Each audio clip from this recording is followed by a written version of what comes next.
Hey there, sleepy wasteland wanderers. Tonight, we're diving into the haunting beauty of the Fallout universe, where broken cities whisper forgotten stories, and every shadow hides a tale of survival. I'll be your guide through these glowing ruins, sharing quiet moments of hope, resilience, and the eerie calm of a world long gone. So, get cozy, dim the lights, and let the hum of your Pip-Boy light our way. Don't forget to like, subscribe, and check out our full Fallout playlist for more sleepy stories from the wasteland. And if there's a Fallout tale you want to hear next, drop it in the comments. Now, close your eyes, breathe deep, and drift into the world of Fallout, where dreams wander just beyond the horizon.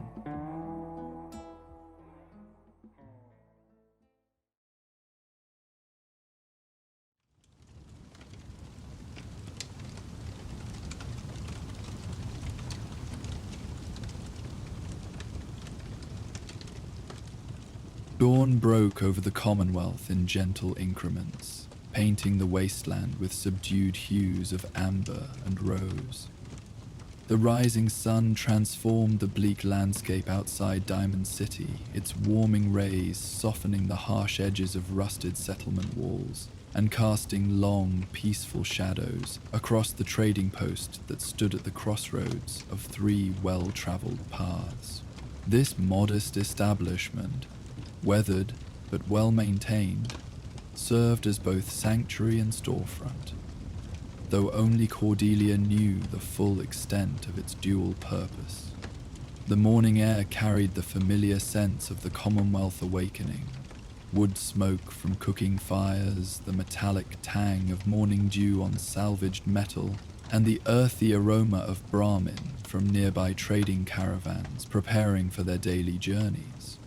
Cordelia moved through her morning routine with practiced efficiency, each action serving multiple purposes that extended far beyond the simple operation of a trading post.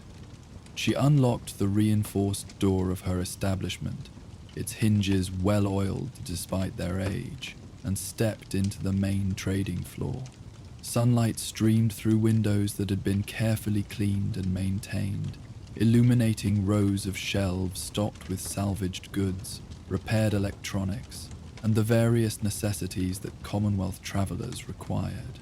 To any casual observer, the inventory appeared entirely mundane. Ammunition, medical supplies, preserved food, basic tools, and components for equipment repair. Yet Cordelia's practiced eye automatically catalogued the hidden elements within this seemingly ordinary display. Certain ammunition boxes contained not bullets, but coded messages between railroad safe houses. Medical supply containers held forged identification documents instead of stimpaks. Food packages concealed emergency ration caches specifically prepared for synths in transit. Every legitimate item served its obvious purpose, while providing perfect camouflage for the underground network's essential supplies. Her first task each morning involved checking the concealed radio frequency that connected her to the broader railroad network. Behind a false panel, disguised as electrical conduit housing, a sophisticated communication system maintained constant low-level contact with other safehouse operators throughout the Commonwealth. The radio crackled softly as she adjusted the frequency, confirming that overnight transmissions had been received and decoded automatically by the system's encryption protocols. The status updates painted a picture of quiet but essential activity across the railroad's operations. Safe House Epsilon 7 reported successful transit of 2 synths towards settlements near Goodneighbor. Operator Blackbird confirmed that supply drops had been positioned along route designation November without detection. Most importantly for Cordelia's immediate concerns, no emergency alerts or security warnings had been transmitted during the night hours. Satisfied with network status, Cordelia transitioned to preparing the trading post for its daily legitimate operations. She arranged merchandise displays with careful attention to both commercial appeal and accessibility for emergency situations. Certain items were positioned to provide quick access during potential evacuations, while others were arranged to obscure sightlines to the hidden passages that led to the concealed areas where synths could find sanctuary when needed. The hidden compartments themselves represented years of careful modification to the trading post structure. What appeared to be simple storage areas behind the main retail space actually contained sophisticated concealment systems, false walls that created narrow passages leading to comfortable rest areas, emergency supply caches and escape routes that emerged at carefully chosen points beyond the settlement's normal observation patterns.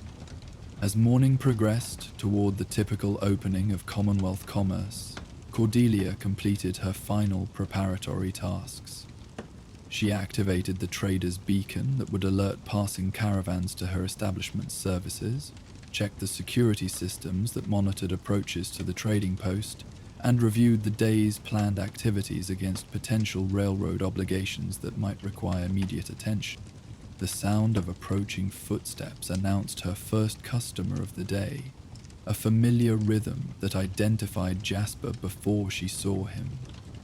The wasteland trader had been conducting business with her for over 2 years, making regular stops while traveling his extensive route between settlements throughout the Commonwealth. His reliability and predictable schedule made him valuable for maintaining her legitimate trading reputation, while his consistent presence provided excellent camouflage for less conventional activities. "Morning, Cordelia," Jasper called as he approached the trading post's entrance, his Brahmin pack animal following with the patient resignation characteristic of beasts accustomed to long journeys. "Got some interesting salvage from the ruins near Lexington. Thought you might be interested in the electronics components." Cordelia greeted him with the genuine warmth that had made her trading post a preferred stop for many wasteland merchants. "Good to see you, Jasper. Your timing is excellent. I've had several requests for quality electronics recently. Let's see what you've found." The transaction proceeded with the comfortable efficiency of established business partners. Jasper's salvage included genuinely valuable items, vacuum tubes, integrated circuits, and copper wiring that would serve both legitimate trading purposes and potential railroad applications. As they negotiated prices and examined merchandise quality, their conversation provided the natural commercial atmosphere that any observer would expect from a functioning trading post. Yet beneath this ordinary interaction, Cordelia maintained constant awareness of her environment and potential railroad responsibilities. Her trained observation noted the absence of any unusual traffic on the surrounding paths, confirmed that no unfamiliar faces lingered near her establishment, and verified that the subtle security indicators remained in their normal configuration. The morning continued with additional commercial interactions as other traders and travelers discovered her open establishment. Each transaction reinforced her reputation as a reliable, fair-dealing merchant, while contributing to the camouflage that protected her true purpose. She sold ammunition to settlement guards, repaired a prospector's Geiger counter, and traded preserved food supplies to a small caravan, preparing for an extended journey toward the far reaches of the Commonwealth. As afternoon approached, bringing the warm, dusty atmosphere typical of Commonwealth summer days, Cordelia noticed an unusual figure approaching along the eastern path. Unlike the purposeful stride of typical traders or the casual gait of wandering settlers, this person moved with the uncertain hesitation of someone unfamiliar with their surroundings. Their clothing, while weathered from travel, showed quality and cleanliness that suggested recent departure from more protected circumstances. More significantly, their approach pattern matched protocols the railway used for directing synths toward designated safe houses.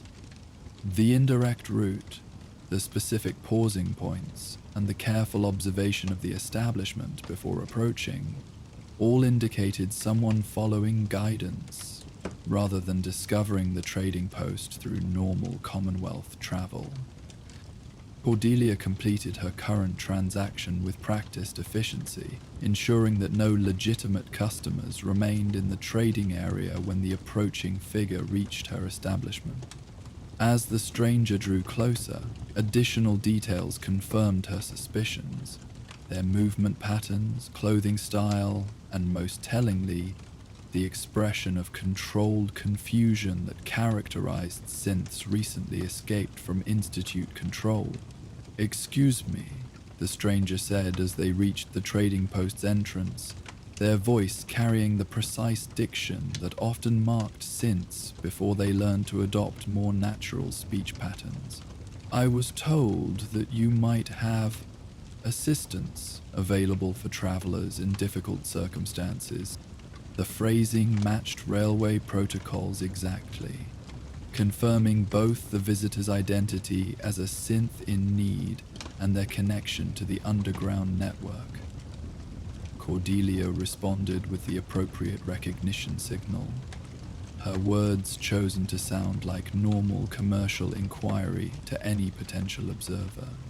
"Of course, I help many travelers who find themselves in need of supplies or guidance. Why don't you come inside where we can discuss your specific requirements more comfortably?" She guided the synth into the trading post's main area, noting their careful observation of the environment and the subtle signs of anxiety that suggested recent traumatic experience. Once inside, she activated the discreet signal that would lock the front entrance and indicate to any approaching customers that private business was being conducted. "My name is Cordelia," she said, her tone shifting to the gentle warmth reserved for railroad operations. "I understand you may be traveling under difficult circumstances. Would you prefer to speak in the back room, where we can ensure complete privacy?"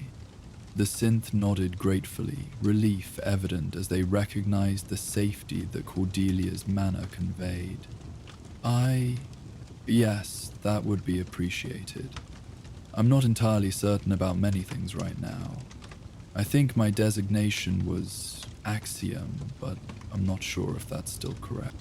Cordelia led Axiom through the concealed passage behind the main trading area, into the hidden section of the establishment designed specifically for railroad operations. The space had been carefully configured to provide both security and comfort, soft lighting that wouldn't strain eyes accustomed to harsh institute illumination, comfortable furniture that encouraged relaxation, and subtle indicators of safety such as multiple exit routes and communication equipment. "Please, sit wherever you feel most comfortable," Cordelia offered, observing Axiom's reaction to the environment. "Would you like something to drink, water, coffee, or perhaps something to eat? Travel can be exhausting, especially under stressful circumstances." Axiom settled carefully into a chair positioned where they could observe both entrance points, their posture suggesting readiness for immediate flight despite the obvious safety of their current location. "Water would be appreciated. I'm not sure about eating. Everything feels very uncertain right now." As Cordelia prepared refreshments, she maintained gentle conversation designed to help Axiom begin processing their situation without overwhelming them with immediate demands for information or decisions. The railroad had learned through extensive experience that synths fleeing Institute control required careful psychological support before they could effectively engage with questions about their future. "Uncertainty is completely natural when you've experienced significant changes," she observed, offering clean water in a simple cup that wouldn't seem institutional or clinical. "Many travelers who come through here have found themselves in similar circumstances. The important thing is that you're safe now, and you have time to figure out what feels right for you." Axiom accepted the water gratefully, their relief at its clean taste and normal temperature providing the first small step toward trusting their new environment. I remember leaving the institute very suddenly. There was something wrong about what was happening there, but the details feel confusing, like trying to remember a dream that doesn't quite make sense. Cordelia nodded understanding, settling into her own chair at a comfortable distance that provided reassurance without crowding. Memory confusion is very common for people who've experienced trauma or major life changes. Would you like to tell me what you do remember clearly? Sometimes talking through the pieces that feel solid can help everything else settle into place. Over the next hour, Axiom gradually shared fragments of their experience, memories of laboratory environments, procedures they couldn't quite identify, and the growing awareness that their situation involved deception and control rather than the benevolent research they had initially believed. Most significantly, they described the moment of recognition that led to their escape, witnessing another synth's memory being altered without consent, understanding suddenly that their own experiences might not represent their true choices. I realized that what I thought were my own decisions might have been programmed responses, Axiom explained, their voice carrying both confusion and determination. I couldn't continue participating in something that violated other beings' autonomy, even if I wasn't certain about my own status. Cordelia listened with the patient attention that characterized effective Rayroot counselors, occasionally asking gentle questions that helped Axiom explore their feelings without pressure to reach specific conclusions. Her approach emphasized supporting their natural process of self-discovery, rather than imposing external interpretations of their experience.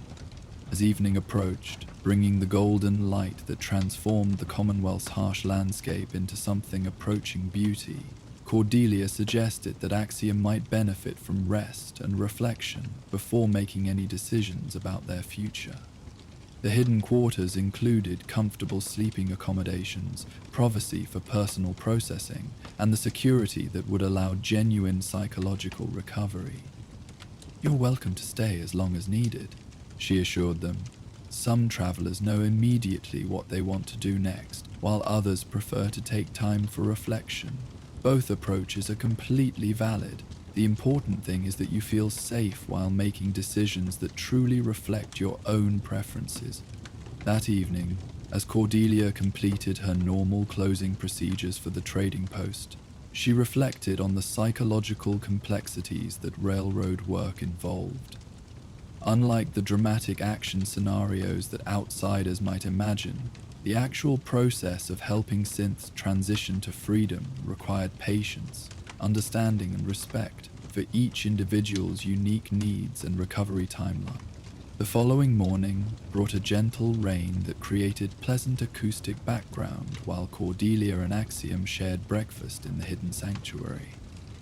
Overnight rest had brought noticeable improvement to Axiom's emotional state. Less anxiety, more curiosity about their surroundings, and the beginning of questions about practical aspects of Commonwealth life beyond the Institute's controlled environment. "I've been thinking about what you said regarding personal choices," Axiom began, stirring their coffee with the careful attention someone gives to simple actions when they're still uncertain about autonomy. "In the Institute, most decisions were made by others or predetermined by protocols. I'm not sure I understand how to choose things for myself." Cordelia smiled encouragingly. "Learning to make personal choices is a skill like any other. It develops with practice and experience. Would you like to start with something simple? For instance, what would you prefer to do today? We could talk more about your experiences. I could show you how the trading post operates. Or you might prefer quiet time for reflection." The question clearly required significant consideration for Axiom, their expression reflecting the mental effort involved in weighing options without predetermined criteria for evaluation. Finally, they looked up with tentative confidence. "I think I'd like to understand how your trading post works. Watching you interact with customers yesterday was interesting. People seemed to trust you, and you appeared to genuinely care about helping them find what they needed." This choice provided an excellent opportunity for Cordelia to demonstrate practical aspects of Commonwealth life, while allowing Axiom to observe positive human interactions in a natural setting. As morning customers began arriving, she invited Axiom to watch from a concealed observation point where they could see commercial activities without being visible to outsiders. The day's trading brought typical Commonwealth commerce: settlers purchasing ammunition and medical supplies, prospectors selling salvaged materials, caravan guards restocking for upcoming journeys. Cordelia's interactions demonstrated the practical skills that made wasteland communities function: fair dealing, technical knowledge, and the interpersonal trust that enabled cooperation between strangers. "She's evaluating not just the monetary value of that radio," Cordelia explained quietly as they watched her negotiate with a scavenger. "She's also considering whether he's likely to have found it through legitimate salvage or by preying on others. Notice how she asks about where he found it and what condition it was in? Those questions help her determine whether she wants to conduct business with him." Axiom observed these interactions with obvious fascination, asking thoughtful questions about the social dynamics involved. Their interests suggested natural aptitude for understanding human relationships, a positive indicator for their potential integration into Commonwealth society.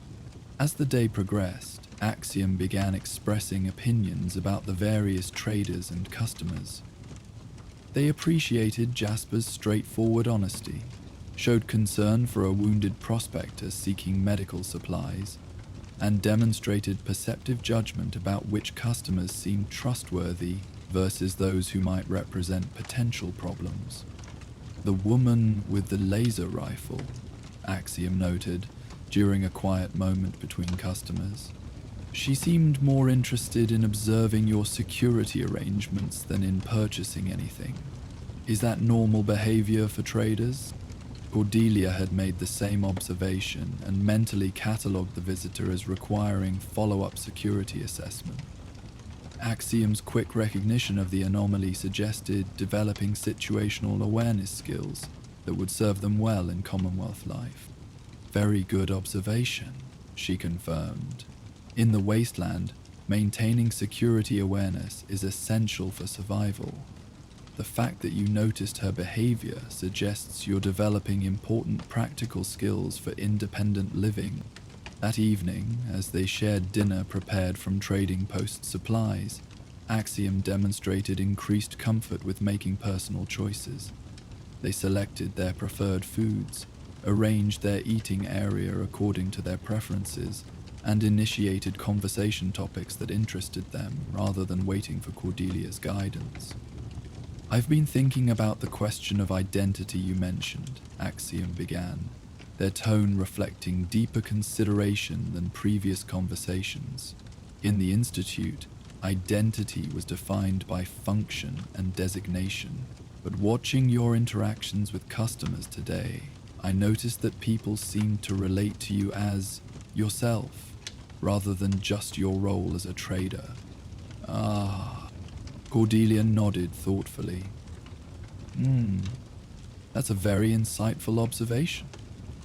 Identity in the Commonwealth tends to be more fluid and self-determined than what you experienced in the Institute.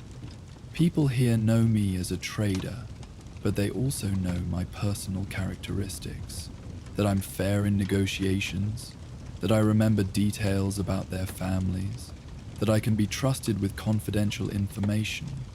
This conversation continued late into the evening, exploring philosophical questions about authenticity, self-determination, and the relationship between individual choice and community connection.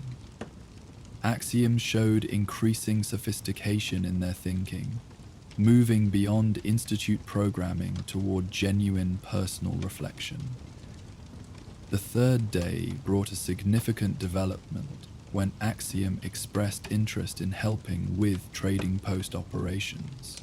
Rather than simply observing, they wanted to contribute to the work they had been watching. "I think I understand the basic principles of fair trading," they explained, "and I noticed that you could use assistance with equipment repairs. In the Institute, I had extensive technical training that might be applicable to civilian electronics." Cordelia welcomed this initiative, recognizing it as an important step towards self-sufficiency and community integration. Under her guidance, Axiom began working on repair projects, fixing a settler's broken radio, recalibrating a prospector's radiation detector, restoring functionality to a caravan's damaged communication equipment. Their technical skills proved exceptional, suggesting that Institute training had provided valuable capabilities that could serve positive purposes in Commonwealth life. More importantly, Axiom showed genuine satisfaction in helping customers solve practical problems, developing personal investment in productive work. "This feels meaningful," they observed while carefully adjusting components in a complex radio repair. "In the Institute, I performed similar technical tasks, but they served purposes I didn't understand and wasn't allowed to question. Here, I can see directly how my work helps people accomplish their goals." As afternoon brought the warm, dusty atmosphere typical of Commonwealth settlements, Cordelia received a coded radio message indicating that extraction arrangements were being finalized for Axiom's next phase of transition. The railroad had identified several placement options that would accommodate their technical skills while providing the community support necessary for successful integration. Rather than making the decision unilaterally, Cordelia presented the options to Axiom, emphasizing their autonomy in choosing their preferred future direction. The possibilities included placement in a settlement requiring technical expertise, apprenticeship with a traveling trader who needed electronic support, or specialized training for railroad operations helping other synths in similar circumstances. Each option offers different advantages, she explained, spreading hand-drawn maps and community descriptions across the table in the hidden sanctuary. The settlement placement would provide stable community membership and regular technical work. Apprenticeship with a trader would offer travel opportunities and exposure to different communities throughout the Commonwealth. Railroad training would allow you to help other synths facing the same challenges you've worked through. Axiom studied the options with careful attention, asking detailed questions about each possibility. Their approach to decision-making had evolved significantly from the uncertainty they had shown upon arrival. Now they considered practical factors, personal preferences, and potential contributions they could make in each situation. "The railroad option interests me most," they decided after thorough consideration. "Having experienced the confusion and fear of leaving the Institute, I think I could provide valuable assistance to others facing similar transitions. My technical skills would still be useful, but they would serve the broader purpose of helping synthetic beings find freedom and self-determination." This choice reflected the psychological growth that Axiom had achieved during their time at the safe house, moving from personal survival concerns toward desire to contribute to larger purposes that aligned with their developing values. Cordelia felt the quiet satisfaction that characterized successful railroad operations. Another individual had found their path from confusion to purposeful autonomy. The final evening at the trading post carried a peaceful, reflective atmosphere as Axiom prepared for the next phase of their journey.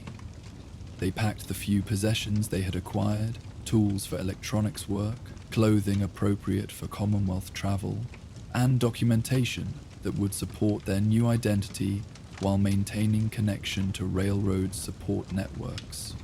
"I want to thank you for more than just the practical assistance," Axiom said as they shared a farewell dinner. "You helped me understand that identity isn't something imposed by others or determined by origins. It's something we create through our choices, relationships, and the values we decide to pursue." Cordelia smiled with genuine warmth. "You developed that understanding yourself. I simply provided a safe space for you to discover what was already within you. That's what the railroad does. We don't create freedom for synths. We help them recognize the freedom that belongs to them inherently." As night settled over the Commonwealth, bringing the clear stars that provided navigation for travelers and quiet beauty for those who took time to observe them, the trading post resumed its peaceful rhythm.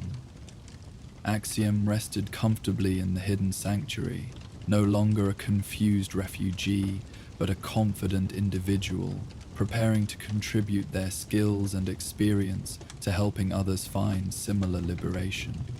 The morning of departure arrived with gentle sunshine and the familiar sounds of Commonwealth commerce beginning another day.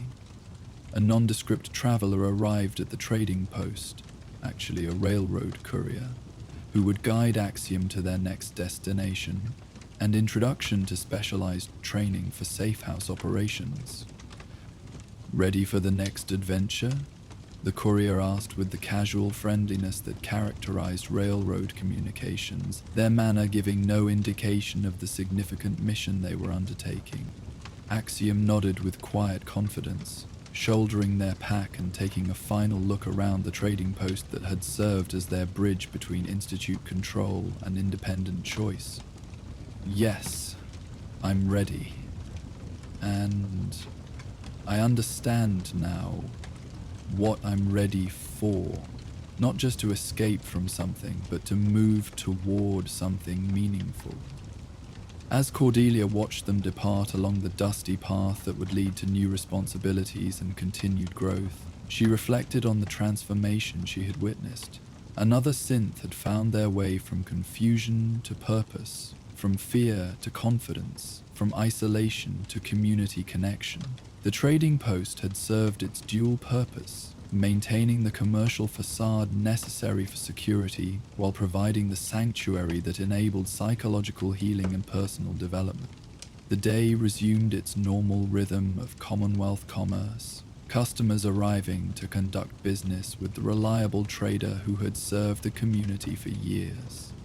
None of them would ever know about the profound personal journey that had unfolded in the hidden spaces behind the mundane commercial displays, or about the contribution their normal trading activities had made to the railroad's mission of liberation and hope. As afternoon settled into the peaceful routine of inventory management and equipment maintenance, Cordelia prepared once again for whatever refugees might next require the sanctuary her establishment provided. In the hidden radio frequencies, new messages awaited, other synths finding their way toward freedom, other safe houses requesting coordination, other railroad agents maintaining the underground network that offered hope to synthetic beings seeking authentic self-determination. The work continued, quiet and essential, transforming individual lives while contributing to the larger mission of proving that consciousness deserved recognition regardless of its origins, and that freedom remained a fundamental right for all sentient beings willing to embrace the responsibilities that accompany genuine choice. While Cordelia continues her quiet work helping synths discover their authentic selves, across the Commonwealth another railroad agent prepares for a more urgent mission. Emergency signals have reached the network. A synth family trapped at a compromised safe house requires immediate extraction. Blake, specialist in covert movement through Commonwealth backroads, must coordinate their rescue without exposing other agents or safe houses. Join us next for the Message Runner. Pre-dawn darkness enveloped the Commonwealth in gentle stillness, the air cool and fresh with the promise of morning yet to come. In a modest shelter hidden among the ruins of an old highway rest stop, Blake stirred from the light sleep that characterized railroad couriers, always ready to respond to urgent communications that might arrive during the night hours. The soft glow of their chronometer indicated 4:30 in the morning, the optimal time for beginning routes that required daylight navigation while maintaining the security that darkness provided for initial departure. Blake's morning routine reflected years of refinement, each action serving multiple purposes essential for courier operations throughout the Commonwealth. They rolled their sleeping bag with practiced efficiency, its compact form designed to leave no trace of occupation in the temporary shelters that dotted their extensive route network. Personal items were secured in specialized pouches that prevented noise during movement, while maintaining quick access to essential supplies. The hand-drawn maps that constituted Blake's most valuable possessions required careful study before each day's journey. Unlike the crude charts that most Commonwealth travelers relied upon, these documents represented years of careful reconnaissance, noting not just geographical features but seasonal variations in patrol patterns, safe water sources, reliable shelter locations, and the subtle landmarks that marked hidden paths known only to railroad operatives. Today's route appeared particularly complex, requiring passage through territory where Institute patrols had recently increased activity. Blake traced potential paths with a finger worn smooth by years of map consultation, mentally calculating travel times, adjusted for weather conditions, load, weight, and the need for undetected movement through areas where observation might compromise ongoing railroad operations. The coded messages awaiting transmission had been memorized the previous evening, then burned according to security protocols that prevented written intelligence from falling into hostile hands. Each message represented a crucial link in the network that connected safe houses, coordinated supply movements, and maintained the communication flow, essential for railroad effectiveness throughout the Commonwealth. Message destinations included confirmations of successful synth placements in settlements near Good Neighbor, supply requests from safe houses operating beyond normal resupply schedules, and routine status updates that maintained network cohesion despite the isolation necessary for individual cell security. Each transmission would be delivered through dead drops, positioned at carefully chosen locations that allowed secure communication without direct contact between operatives. As dawn approached, Blake completed final preparations for departure.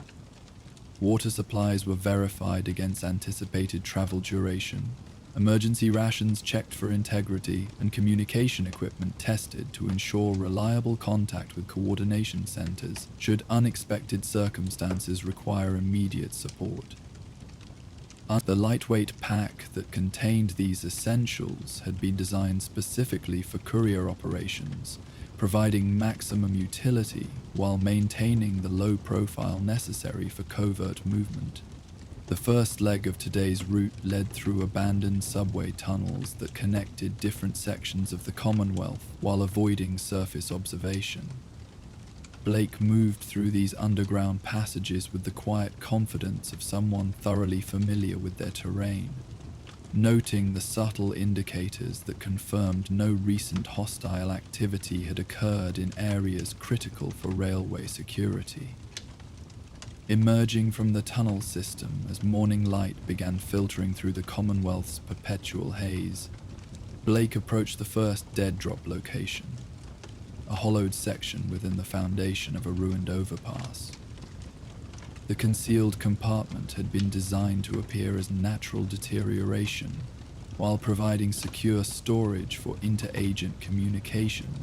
Instead of the routine status updates Blake expected to find, the dead drop contained an emergency message that immediately transformed the day's mission parameters. The coded text once decoded using memorized cipher keys, revealed urgent intelligence requiring immediate action. Safe House Zulu 7 had been compromised, institute sweeps were imminent, and a synth family required emergency extraction. The family consisted of 2 adults and 1 child, Echo, Nova, and young Prism, who had been sheltering at the safe house for 3 days while awaiting regular placement in a sympathetic settlement. Normal evacuation procedures would have allowed careful coordination over several days, but the compromised security situation required immediate response to prevent capture by Institute recovery teams.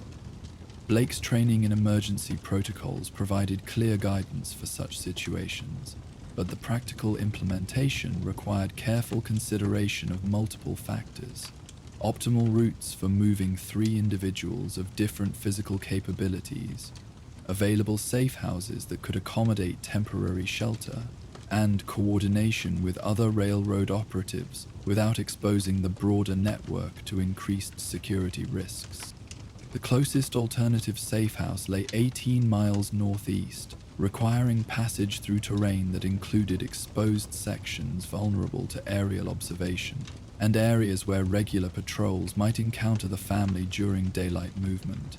However, careful timing and the use of alternate routes developed specifically for emergency situations could minimize these risks while ensuring successful extraction. Blake modified their planned route immediately, prioritizing speed over the methodical progression typical of routine courier missions. The first priority involved reaching Safe House Zulu 7 before Institute forces arrived, then coordinating the family's immediate departure using predetermined emergency protocols that all railroad safe houses maintain for exactly such circumstances. Moving at an increased pace that balanced urgency with the stealth necessary for avoiding detection, Blake crossed familiar terrain with heightened awareness of potential threats. The Commonwealth's morning routine was beginning, settlement guards changing watch rotations, traders preparing for daily journeys, scavengers setting out for productive salvage areas, creating both camouflage for movement and additional variables requiring constant assessment. The approach to Safe House Zulu 7 required particular caution, as its compromised status meant that Institute surveillance might already be monitoring the location. Blake utilized an observation position established during previous reconnaissance, allowing visual assessment of the safe house and surrounding area without exposing themselves to potential detection. From this concealed vantage point, the safe house appeared normal. No obvious signs of Institute presence, no unusual activity patterns that might indicate hostile observation. However, the emergency message had specified that compromise was imminent rather than already accomplished, suggesting that Institute forces might arrive at any time during the extraction operation. Blake approached the safe house using protocols designed for potentially hostile environments, moving through carefully planned routes that avoided predictable approach vectors while maintaining quick access to escape paths should immediate withdrawal become necessary. The safe house operator would be expecting emergency contact, but verification procedures remained essential for preventing potential Institute deception operations. The safe house occupied a concealed section of what appeared to be an abandoned farmstead, its exterior maintained in a state of apparent decay that discouraged casual investigation while providing effective camouflage for railroad operations.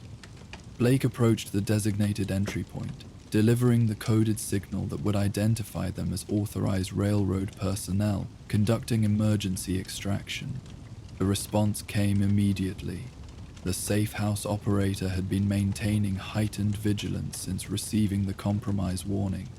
Within moments, Blake was guided through the concealed entrance into the hidden sections of the facility, where the synth family awaited evacuation, with the patient anxiety that characterized those accustomed to depending on others for their safety.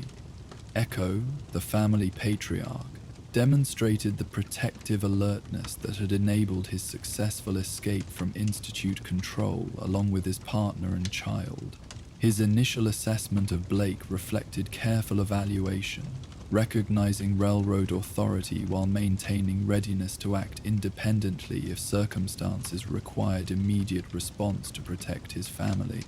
"We've been prepared for emergency departure since yesterday evening," he reported, his tone reflecting both gratitude for railroad assistance and personal responsibility for family security.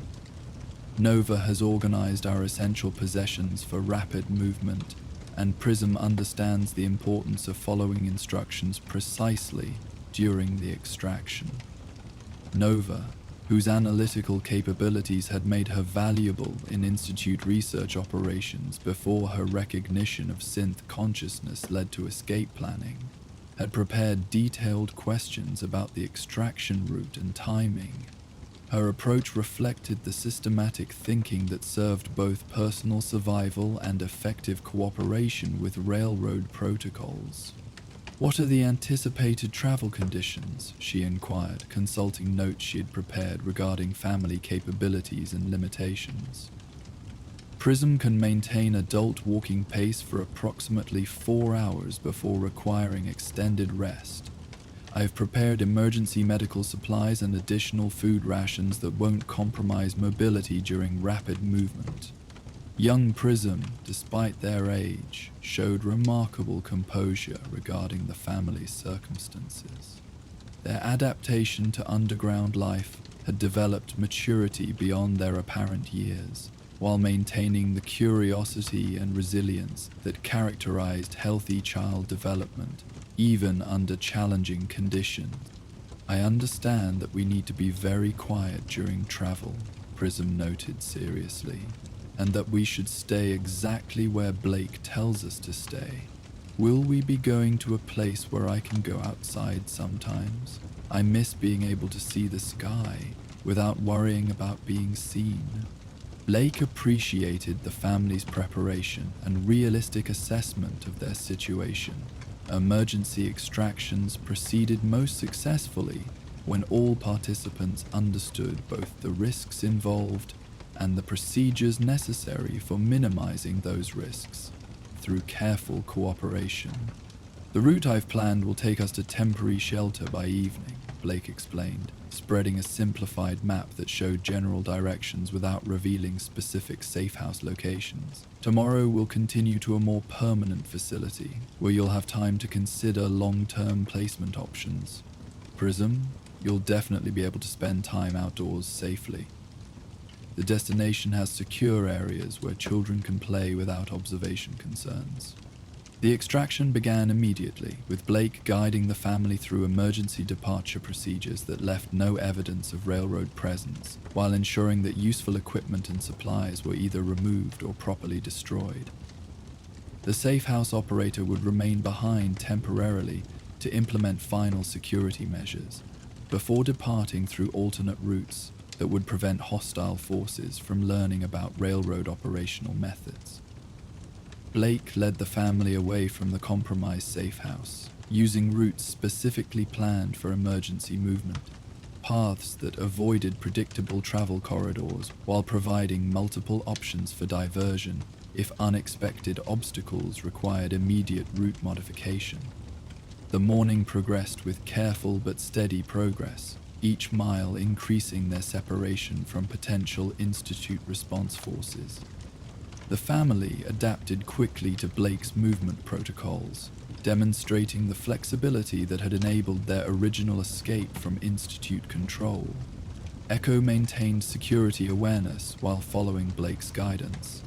Nova monitored family welfare while contributing observations about terrain and potential hazards, and Prism followed instructions precisely while maintaining the alertness necessary for immediate response to changing circumstances.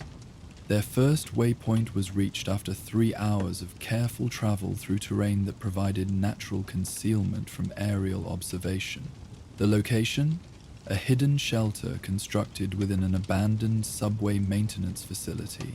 offered both rest opportunities and secure communication access for coordination with other railroad operatives supporting the extraction operation. Blake utilized the communication equipment to transmit coded updates regarding extraction progress, while the family rested and consumed the meal they had prepared for travel. The responses confirmed that their route remained clear of hostile activity, and that the destination safe house was prepared for their arrival. Network reports indicate no unusual Institute activity in our travel corridor, Blake informed the family, satisfaction evident despite their professional composure. We're maintaining optimal schedule for arrival at temporary shelter before dark. How is everyone handling the travel so far? Echo nodded approvingly. The pace is challenging but manageable. Prism is adapting well to extended walking, and Nova's preparation has ensured we have everything needed for comfortable progress. We appreciate both the planning that went into this route and the skill with which you're guiding us through it. The afternoon leg of their journey required passage through more exposed terrain, necessitating increased caution while maintaining the steady progress essential for reaching shelter before nightfall. Blake guided them along creek beds that provided natural concealment, through forested areas where tree cover limited aerial observation, and across open sections using timing calculated to minimize exposure duration. During a rest break at a concealed position overlooking a valley they would need to cross, Nova observed the complexity of Blake's route planning with professional appreciation. You've calculated this route to account for multiple variables simultaneously, she noted, studying the terrain ahead. Concealment opportunities, travel time optimization, emergency shelter access, and escape route availability. In the Institute, such planning would have required computational assistance.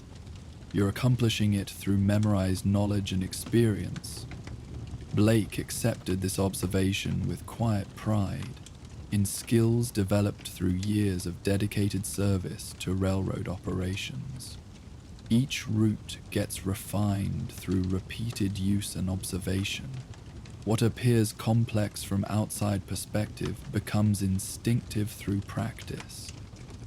The Commonwealth teaches navigation skills that no computer simulation could replicate.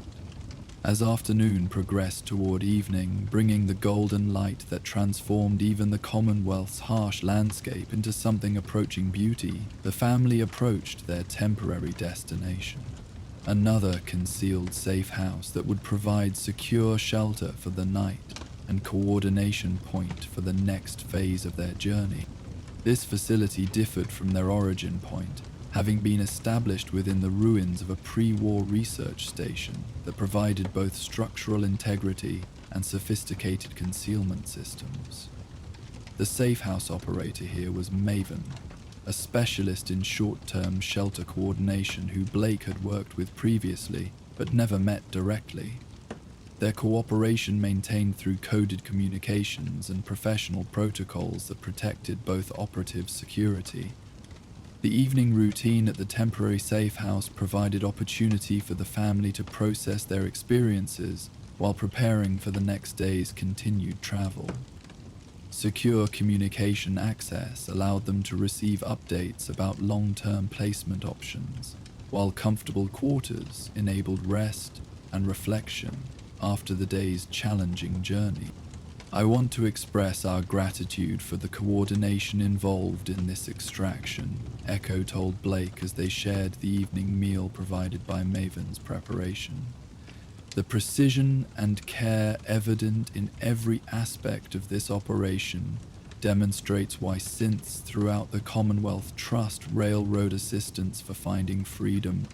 Blake appreciated this recognition while maintaining focus on the practical aspects of their ongoing mission. Tomorrow will bring the final approach to your permanent safe house. The facility there specializes in family placement coordination and will help you evaluate settlement options that match your preferences and capabilities. That evening, as the Commonwealth night settled into peaceful quiet, broken only by the distant sounds of wildlife and the gentle hum of the safe house's concealed systems, Blake maintained communication with network coordinators to ensure optimal conditions for the final phase of the extraction.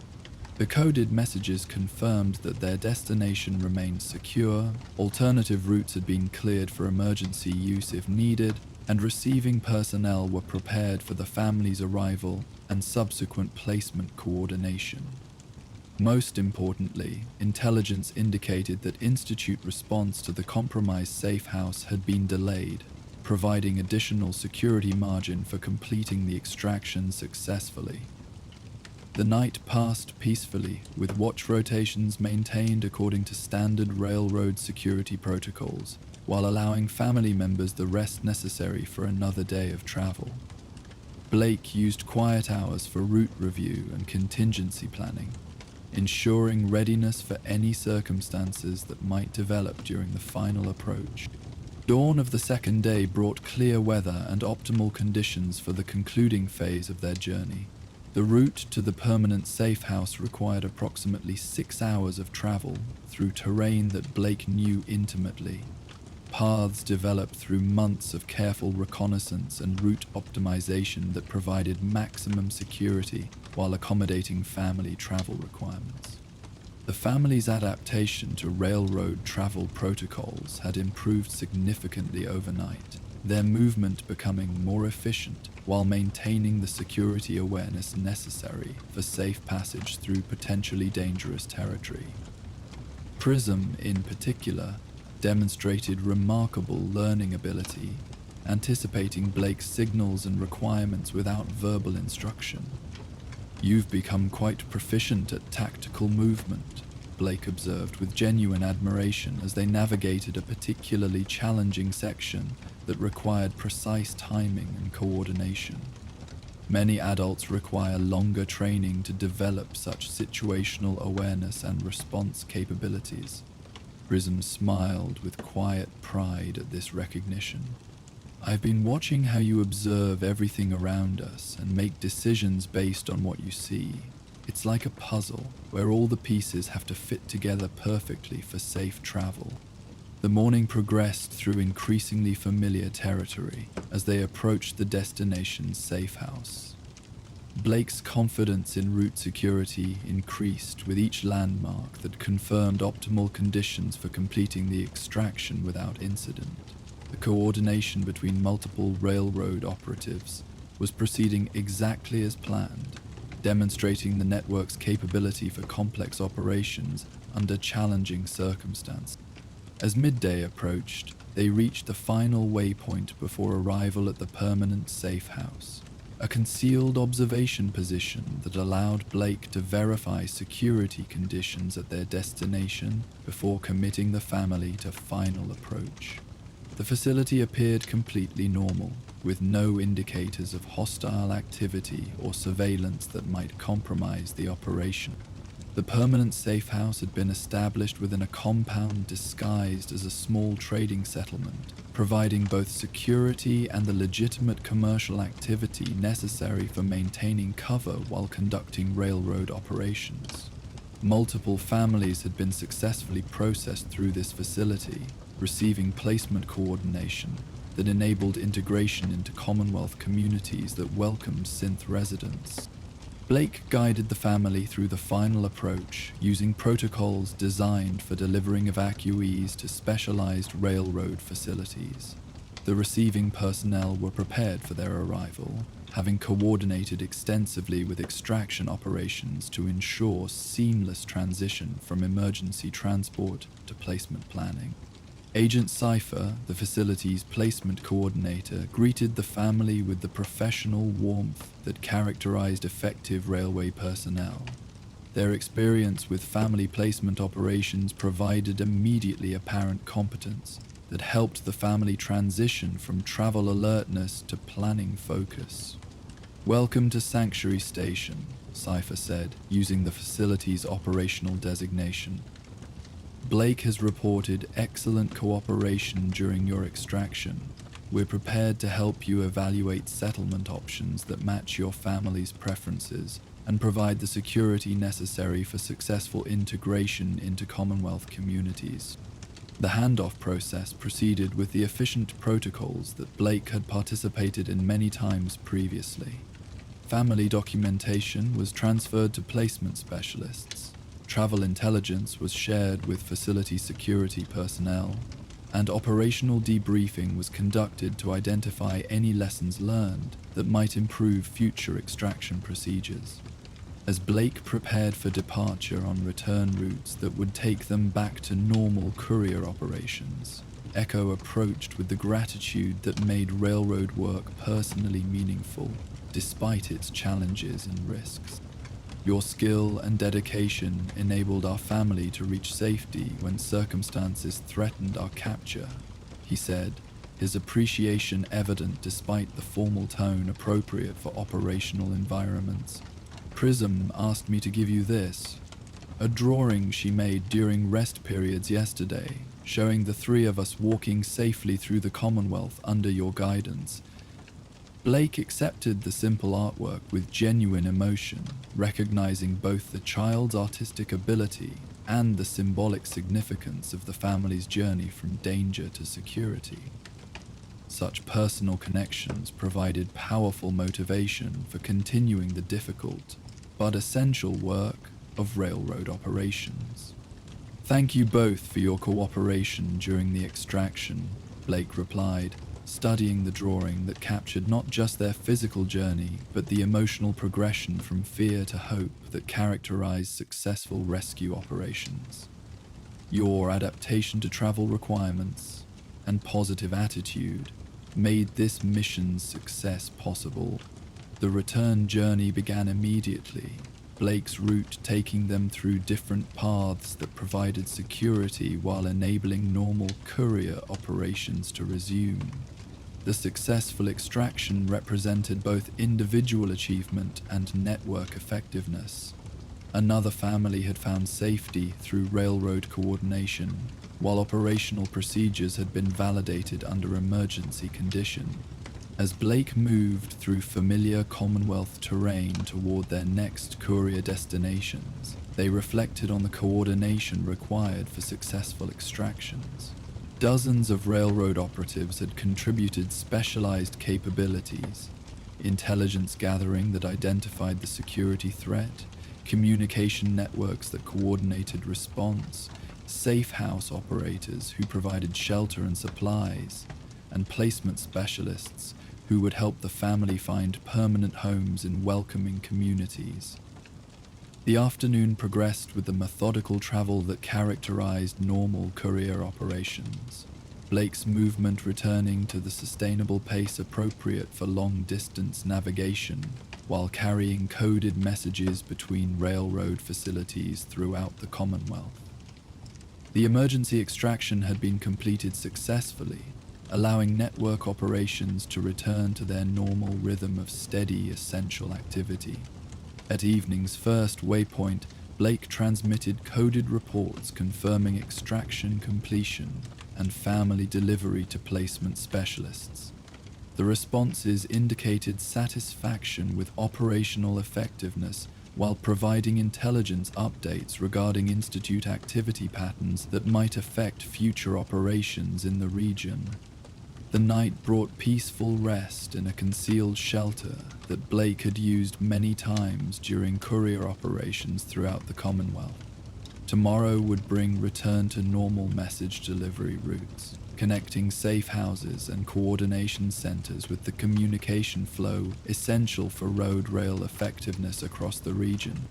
As stars appeared through gaps in the shelter's camouflaged roof, Blake considered the individual stories that motivated railroad operations. Echo, Nova, and Prism represented just one family among hundreds who had found freedom through network assistance. But their successful extraction demonstrated the principles that made such work meaningful. Cooperation between strangers united by shared values, professional competence applied to humanitarian purposes, and the patient accumulation of individual successes that gradually transformed the Commonwealth into a place where synthetic consciousness could find recognition and respect. The next morning resumed normal courier operations, Blake moving through established routes that connected railroad facilities with the communication networks essential for coordination across the Commonwealth. Their pack contained routine messages, rather than emergency intelligence, allowing return to the sustainable operational tempo that enabled long-term effectiveness.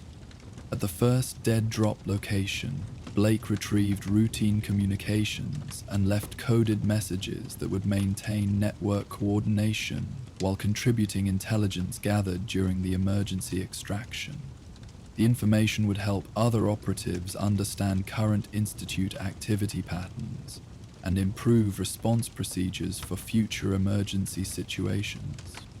The successful extraction represented more than individual achievement. It demonstrated the railroad's capability for rapid response under challenging circumstances while maintaining security for the broader network. Such operations required extensive preparation, professional competence, and the trust between operatives that enabled compromising security through excessive communication. As Blake continued through the Commonwealth landscape toward distant destinations where other railroad agents awaited essential communications, they carried satisfaction in mission accomplishment along with renewed commitment to the patient, essential work of maintaining networks that offered hope to synthetic beings seeking authentic freedom and self-determination. The extraction had succeeded through cooperation, planning, and dedication to principles that transcended individual risk and inconvenience. Another family had found safety, another demonstration had been provided of railway effectiveness, and the network continued its quiet but essential mission of proving that consciousness deserved recognition regardless of its origins. While Blake continues their essential courier work connecting railroad safe houses across the Commonwealth, in a hidden facility beneath an abandoned building, another kind of healing takes place. Technical specialist Nova operates a discreet clinic where synths can process traumatic memories and find psychological peace. When a former Institute scientist discovers his own synthetic nature, he must confront the guilt of his unwitting participation in synth oppression. Join us next for The Memory Keeper. Morning light filtered through carefully positioned mirrors that directed pale illumination into the underground medical facility concealed beneath the ruins of an abandoned Commonwealth office building. The gentle radiance transformed what might have been a stark clinical environment into something approaching sanctuary. Soft, warm light that encouraged healing rather than the harsh institutional brightness that characterized most medical facilities in the post-war world. Technical specialist Nova began her daily routine with the methodical precision that characterized both her scientific training and her dedication to the specialized therapeutic work she performed for the railroad. Each morning brought careful calibration of the sophisticated equipment that made her unique practice possible. Pre-war psychological assessment devices that she had painstakingly restored. Memory modification systems adapted from Institute technology, and the comfortable counseling furniture that created an atmosphere of safety and trust. The facility represented years of careful development, combining Nova's expertise in pre-war psychology with innovations necessitated by the specific therapeutic needs of synthetic beings who had experienced trauma during their time under Institute control. Unlike conventional medical practices, her work addressed the complex intersection of artificial consciousness, traumatic memory, and the psychological challenges that accompanied transition from servitude to autonomous self-determination. Her patient files, maintained in coded format for security purposes, documented the remarkable range of therapeutic needs that characterize synths seeking railway assistance. Some required help processing memories of violence or abuse. Others needed support integrating conflicting programming with emerging personal identity, and many simply sought guidance understanding emotions and relationships that institute conditioning had suppressed or distorted. The morning's first task involved reviewing preparation materials for a new patient whose case presented particularly complex challenges. Quantum, a former institute scientist who had recently discovered his own synthetic nature, carried the additional burden of guilt regarding his unwitting participation in research that had enabled synth control systems and memory manipulation procedures. His initial communication with the railroad had revealed both extensive technical knowledge of institute operations and profound psychological distress regarding the ethical implications of his previous work.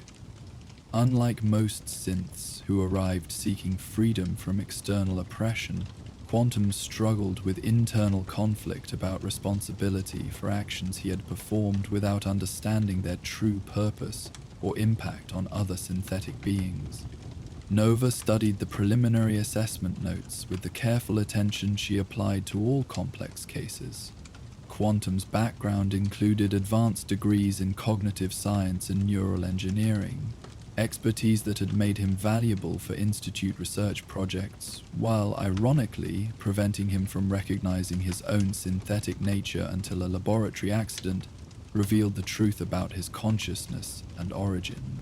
The discovery had triggered a psychological crisis that combined existential questioning about identity and purpose with overwhelming guilt about research contributions that had enabled institute control over synthetic consciousness. His request for therapeutic assistance reflected both personal need for healing and desire to understand how his knowledge might be redirected toward beneficial purposes rather than continued oppression. The therapeutic space itself had been designed to accommodate the unique needs of synthetic consciousness while providing the comfort and security necessary for effective psychological treatment. The consultation room combined high-tech memory modification equipment with comfortable counseling furniture arranged to encourage relaxation and open communication rather than clinical detachment. Soft lighting could be adjusted to patient preferences, while ambient sound systems provided either silence or gentle acoustic backgrounds that promoted psychological comfort.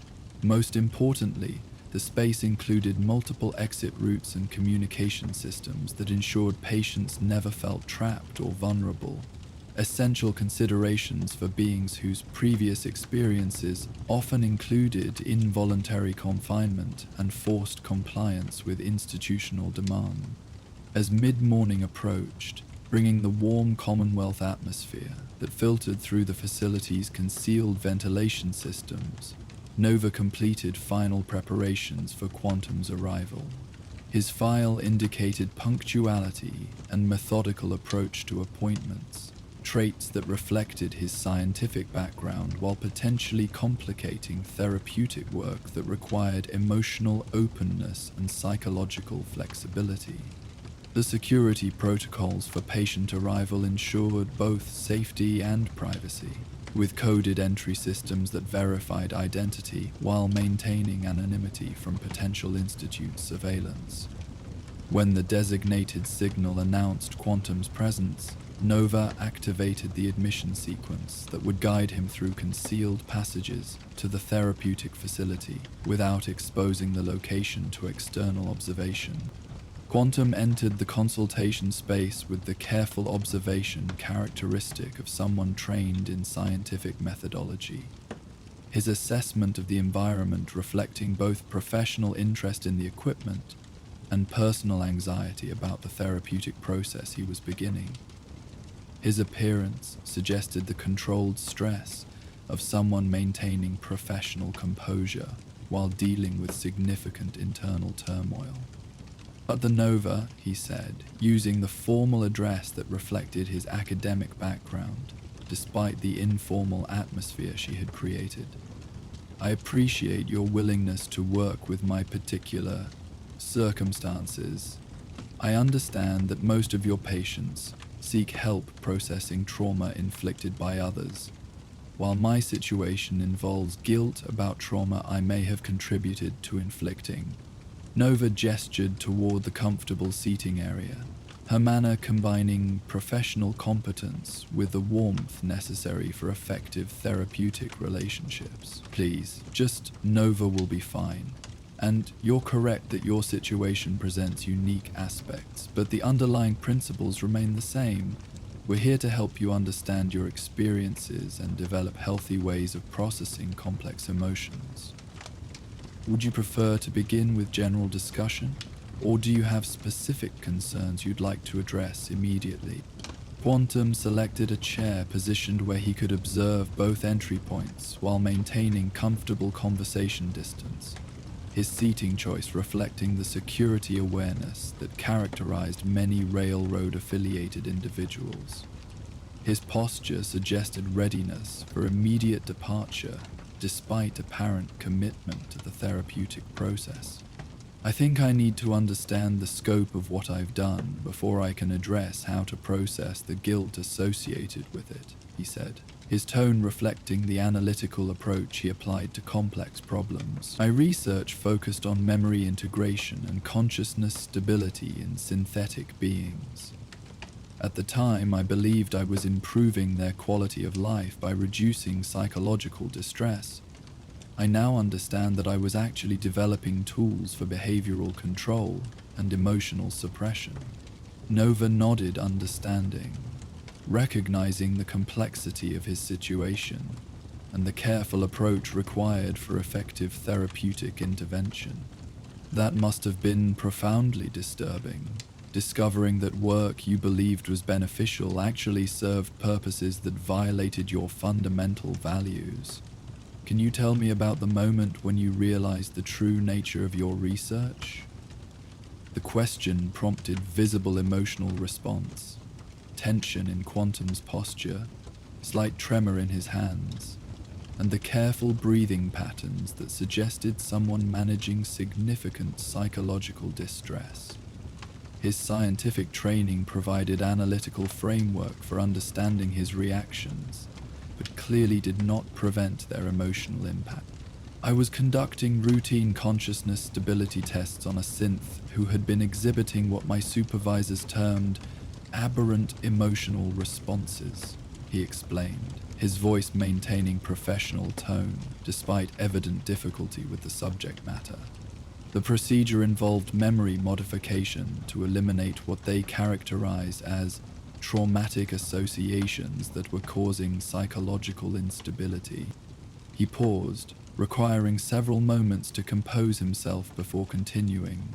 "During the procedure, I realized that the aberrant responses were actually normal emotional reactions to separation from another synth he had formed attachment to. What I was eliminating wasn't pathological trauma, it was love, grief, and the natural psychological processes that accompany meaningful relationships." Nova maintained supportive attention while allowing Quantum the time necessary for processing these difficult memories. His recognition of the ethical implications demonstrated psychological insight that would support therapeutic work, while his emotional response indicated healthy conscience despite his technical involvement in harmful procedures. "That must have been a profound moment of recognition," she observed gently, "not just about the specific procedure, but about the broader implications of your work and the true nature of Institute operations regarding synthetic consciousness." Quantum nodded, his expression reflecting the ongoing struggle to reconcile his previous understanding with current knowledge. "The realization cascaded through everything I thought I understood about my work, my environment, and ultimately my own nature. When I began investigating other projects I had contributed to, I discovered the systematic nature of consciousness suppression, disguised as therapeutic intervention. This revelation had led to his discovery of his own synthetic nature through deliberate exposure to the same consciousness detection procedures he had helped develop. The irony was not lost on him. Using his own research methods to uncover the truth about his identity, while simultaneously comprehending the full scope of how those methods had been employed against other synthetic beings. The technical knowledge makes the guilt worse in some ways, he continued, demonstrating the psychological complexity that made his case particularly challenging. I understand exactly how the procedures I developed could be modified to cause maximum psychological damage while maintaining the appearance of beneficial treatment. That knowledge feels like carrying weapons that could still be used to harm others, even though I would never choose to employ them that way. Nova recognized the therapeutic opportunity within Quantum's technical expertise, understanding that his specialized knowledge could potentially be redirected toward beneficial purposes that would address both his guilt and his desire to contribute positively to synth liberation efforts. Let's explore that perspective, she suggested. You have extensive knowledge about consciousness modification and memory processing that could potentially be valuable for helping other synths heal from institute trauma. How do you feel about the possibility of using your expertise to reverse the harm that similar procedures have caused? This question prompted visible shift in Quantum's demeanor, his analytical training engaging with the problem-solving aspects of therapeutic applications, while his emotional state responded to the possibility of constructive rather than destructive use of his capabilities.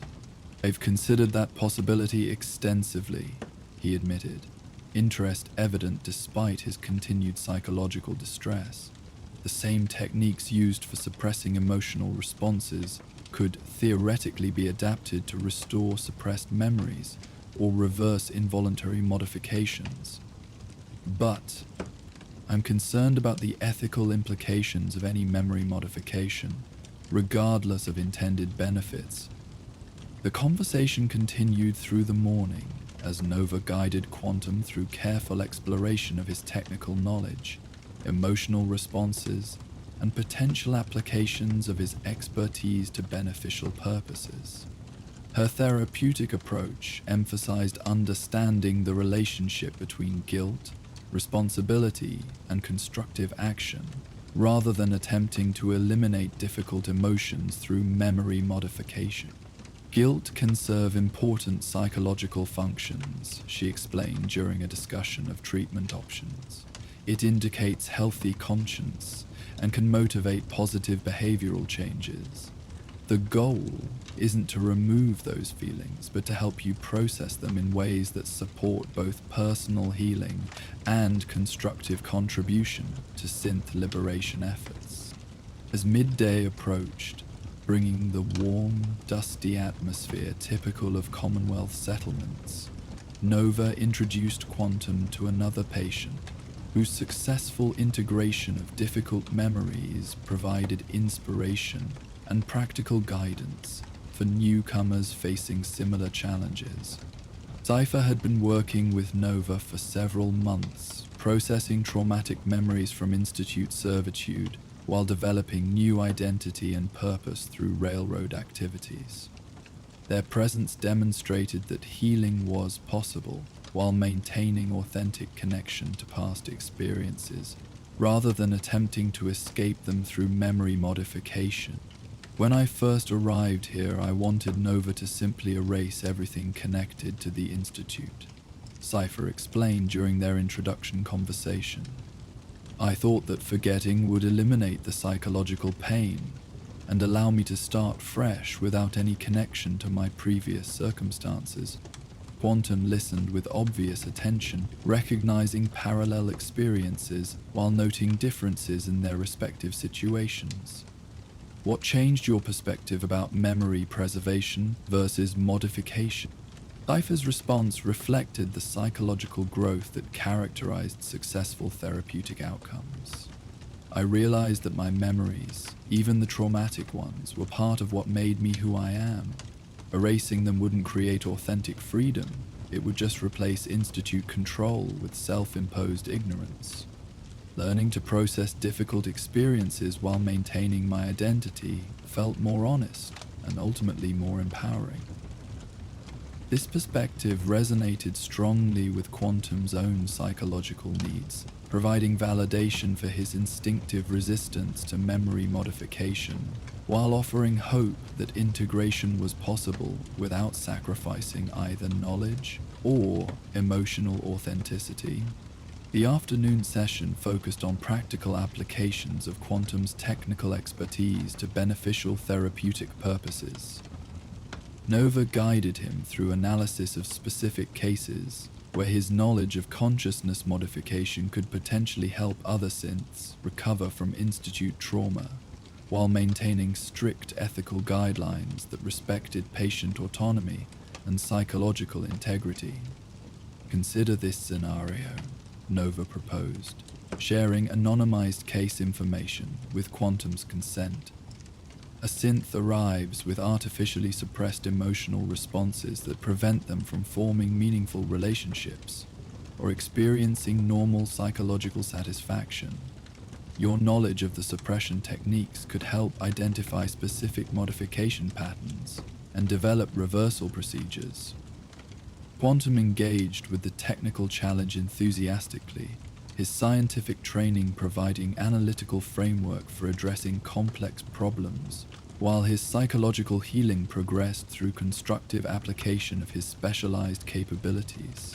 The suppression pattern suggests modification of dopamine response pathways combined with memory association disruption, he analyzed, studying the case data with professional interest.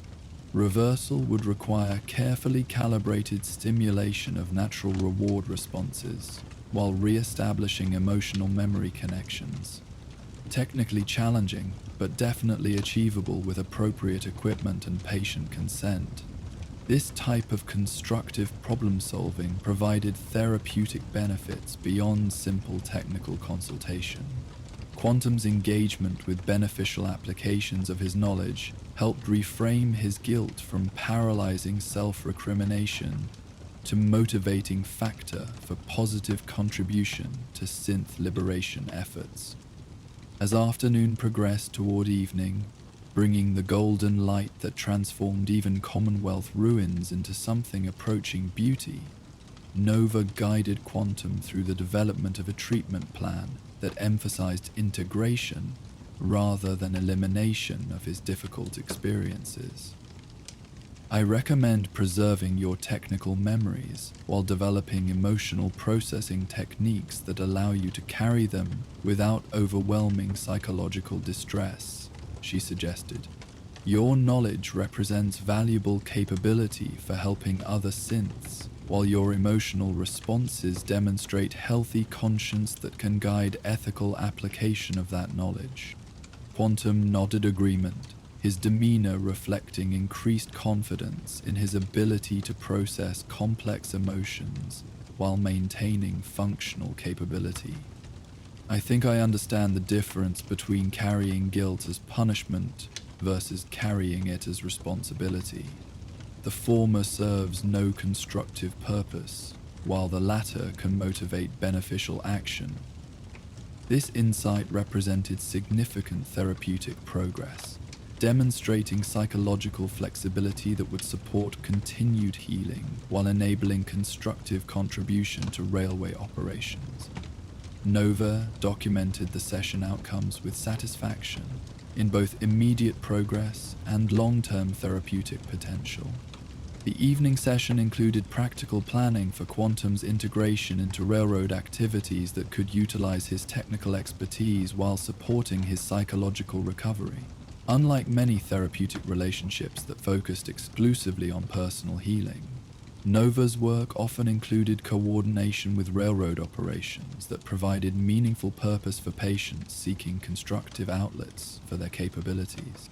The railroad operates several facilities that could benefit from your expertise in consciousness modification and memory processing, she explained, reviewing opportunities that matched his technical background with therapeutic needs. You could contribute to developing more effective treatments for institute trauma, while working with other specialists who share your commitment to beneficial applications of advanced technology. This possibility clearly appealed to Quantum, offering the combination of professional purpose and moral satisfaction that would support continued psychological healing while contributing meaningfully to synth liberation efforts throughout the Commonwealth. As night settled over the Commonwealth, bringing the peaceful atmosphere that characterized the facility during evening hours, Nova and Quantum continued their discussion of integration strategies and long-term therapeutic goals. The underground clinic adopted a quieter rhythm, with soft lighting and ambient sound, creating an environment conducive to deeper psychological exploration.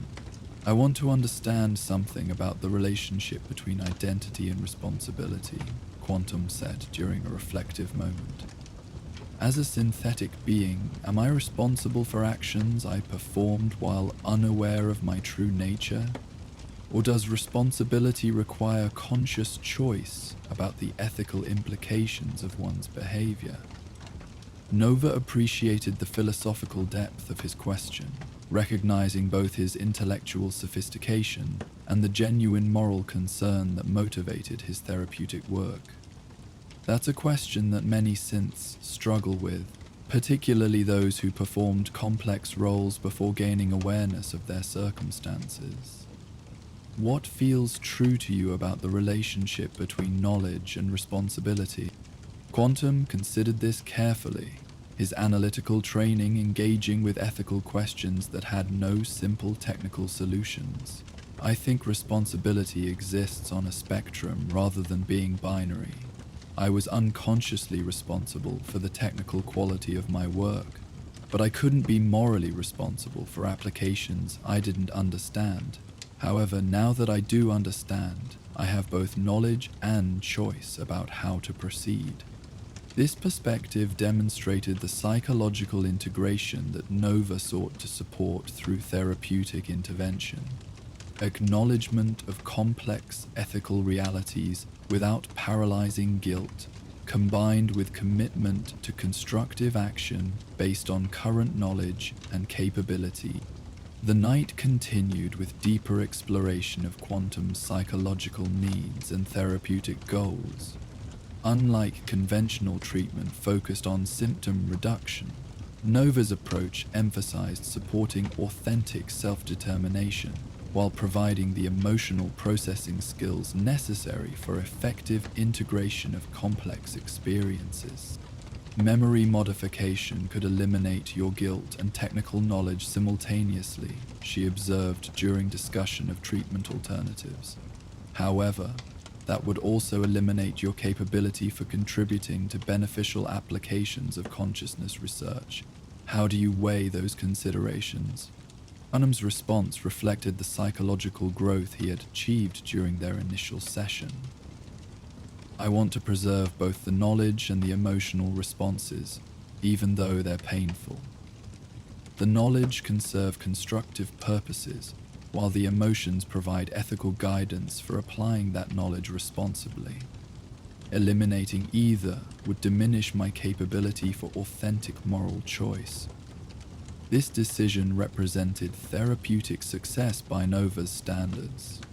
Patient autonomy in treatment selection combined with realistic assessment of both benefits and challenges associated with different approaches to psychological healing. As the night deepened toward the peaceful hours that preceded Commonwealth dawn, Nova and Quantum established ongoing therapeutic protocols that would support his integration into railroad activities, while maintaining focus on psychological healing and emotional processing. I recommend weekly sessions initially, with frequency adjusted based on your response to increased responsibility and social interaction, Nova suggested, outlining treatment plans that balance therapeutic support with practical engagement in meaningful work. The railroad facilities I mentioned would provide gradual exposure to collaborative applications of your expertise while maintaining supportive environment for continued psychological growth.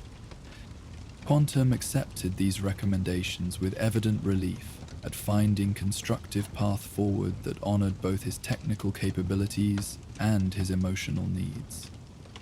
The therapeutic framework provided structure for processing difficult experiences while contributing positively to synth liberation efforts throughout the Commonwealth.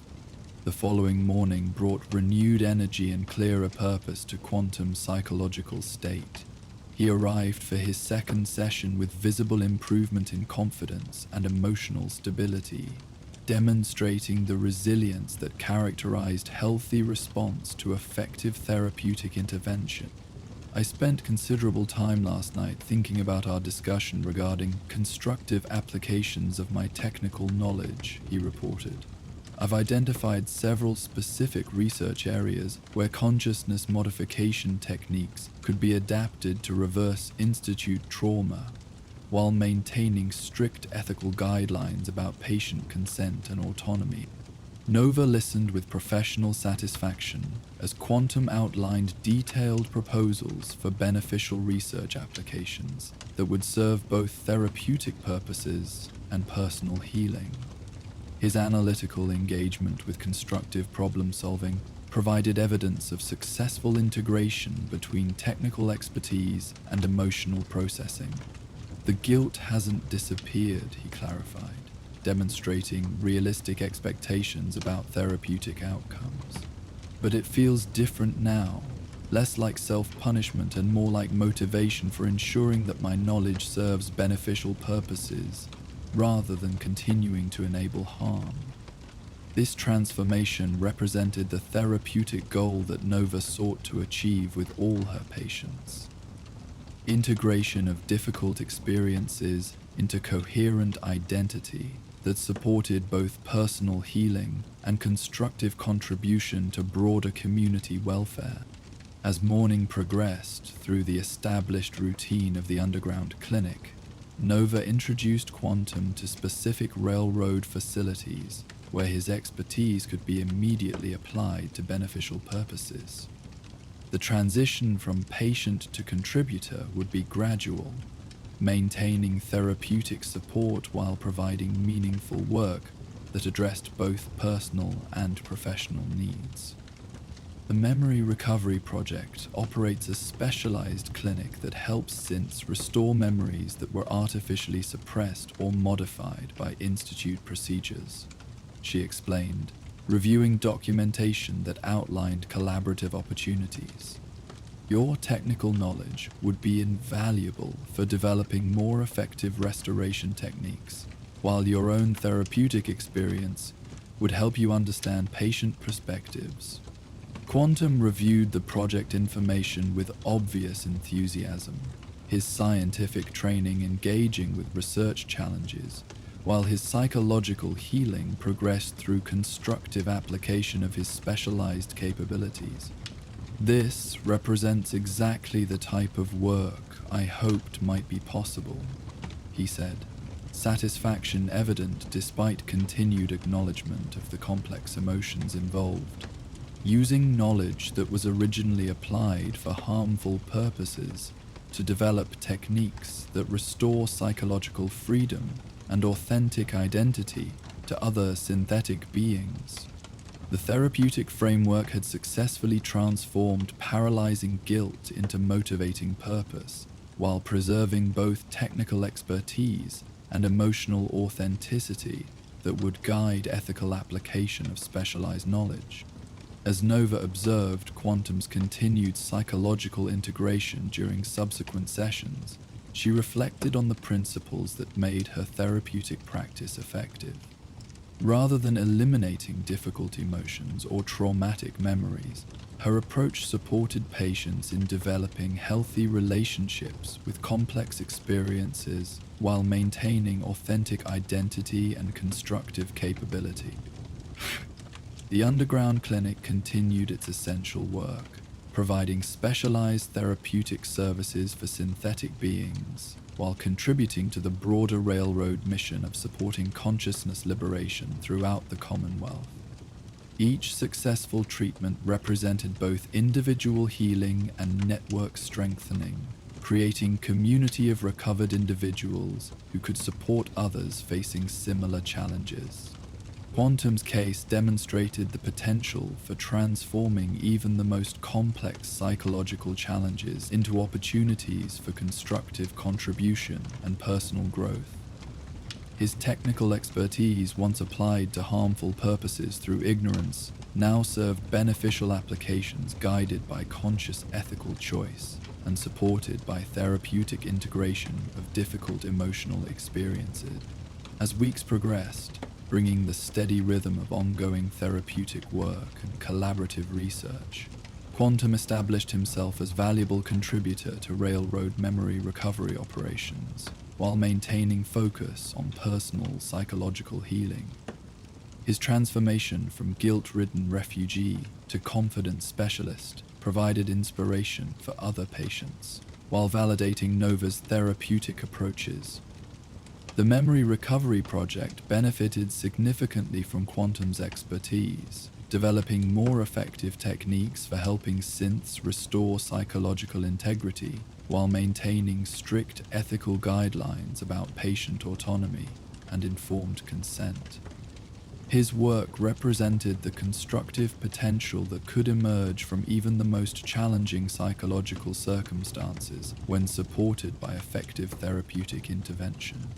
The underground clinic expanded its services to accommodate increasing demand for specialized consciousness therapy, while Nova continued developing innovative treatment approaches that addressed the unique needs of synthetic beings transitioning from oppression to authentic self-determination. Her work represented essential support for railroad operations throughout the Commonwealth, providing psychological foundation for successful integration into autonomous community life. As evening settled over the Commonwealth once again, bringing peaceful conclusion to another day of therapeutic work and collaborative research, Nova reviewed patient files with satisfaction in both individual progress and broader community benefit. Quantum's case had demonstrated that even complex guilt and technical knowledge could be integrated into constructive purpose through careful therapeutic support and meaningful application opportunities. The clinic's soft lighting created atmosphere conducive to reflection and planning, while ambient sounds provided peaceful background for considering future therapeutic innovations and community service opportunities. Each day brought new challenges and opportunities for supporting consciousness liberation through specialized psychological intervention. But where the work could be the highlight of any day, abundant silences were the access point for the work continued, patient and essential, transforming individual psychological challenges into community strength, while contributing to the broader mission of proving that consciousness deserved recognition and support, regardless of its origins or previous circumstances. While Nova continues her essential work helping synths heal from psychological trauma and find renewed purpose, across the Commonwealth another railroad specialist prepares for equally important but different challenges. Raven operates a discreet workshop where escaped synths can choose new identities and documentation that will allow them to blend seamlessly into wasteland society. When a group of newly liberated synths arrives with varying comfort levels about abandoning their original selves, questions of authenticity and self-determination take center stage. Join us next for The Identity Weaver. Morning light filtered through carefully positioned mirrors that directed gentle illumination into Raven's document workshop, hidden within the seemingly abandoned ruins of a pre-war administrative building. A soft radiance transformed what might have been a stark work environment into something approaching an artist's studio. Warm, diffused light that revealed the intricate tools of identity creation while maintaining the peaceful atmosphere necessary for deeply personal consultations about selfhood and authenticity. The workshop represented years of careful development, combining sophisticated document production equipment with comfortable consultation spaces designed to support the complex psychological work that accompanied identity transformation. Unlike simple forgery operations, Raven's practice involved helping synthetic beings make conscious choices about who they wanted to become, while providing the practical documentation necessary for successful integration into Commonwealth society. Her morning routine began with meticulous calibration of the printing equipment that made authentic-appearing documentation possible. Presses capable of reproducing the varied paper stocks and printing techniques used by different Commonwealth settlements, typewriters that matched specific administrative styles, and aging chemicals that could make new documents appear appropriately weathered for their supposed origins. The reference library that occupied one wall of the workshop contained extensive collections of legitimate documentation from settlements throughout the Commonwealth. Trade records, birth certificates, travel permits, and employment authorizations that provided templates for creating believable false documentation. Each sample had been carefully acquired through legitimate channels, ensuring that her forgeries would match authentic originals in every detail that might attract official scrutiny. More importantly, the library included comprehensive information about Commonwealth settlements, their social customs, economic opportunities, and the types of background stories that would seem natural for new residents. This research enabled Raven to help synths develop not just documentation but complete identity narratives that would support successful long-term integration into chosen communities. The consultation area had been arranged to encourage comfortable conversation about deeply personal topics, while providing the practical workspace necessary for collaborative identity development. Soft seating arrangements created intimate discussion spaces, while drafting tables allowed synths to participate actively in designing their new identities, rather than simply accepting predetermined options. As mid-morning approached, bringing the warm Commonwealth atmosphere that filtered through the workshop's concealed ventilation systems, Raven completed final preparations for a significant consultation session. 5 newly liberated synths would be arriving for identity development services, each bringing different perspectives about preserving versus recreating their sense of self. The group's diversity represented the complex range of psychological responses that characterized synths, transitioning from institute control to autonomous self-determination. Some sought complete fresh starts with no connection to their previous existence, while others preferred preserving elements of their original identity, while gaining the documentation necessary for safe Commonwealth residence. Raven's approach emphasized supporting each individual's authentic preferences, rather than imposing standard solutions that might not match their psychological needs or personal values.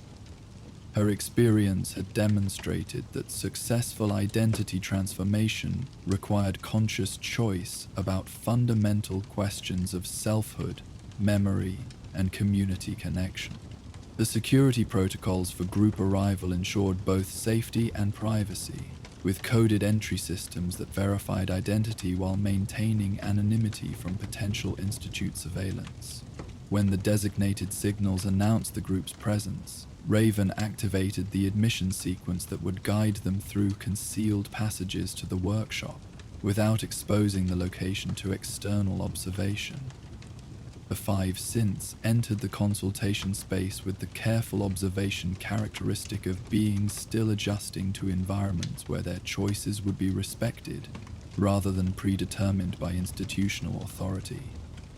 Their varied demeanors reflected different stages of psychological adaptation, some showing confidence in their emerging autonomy, others displaying anxiety about the responsibility that accompanied genuine freedom of choice. "Welcome to the Identity Development Workshop," Raven greeted them, her manner combining professional competence with the warmth necessary for effective personal consultation. "I understand you're here to explore options for documentation and identity development that will support your integration into Commonwealth communities. Before we begin individual consultations, would you like to hear an overview of the services available and the process we'll be following?" Vector, whose technical background had made them valuable for Institute research operations, responded with the analytical approach they applied to complex problems.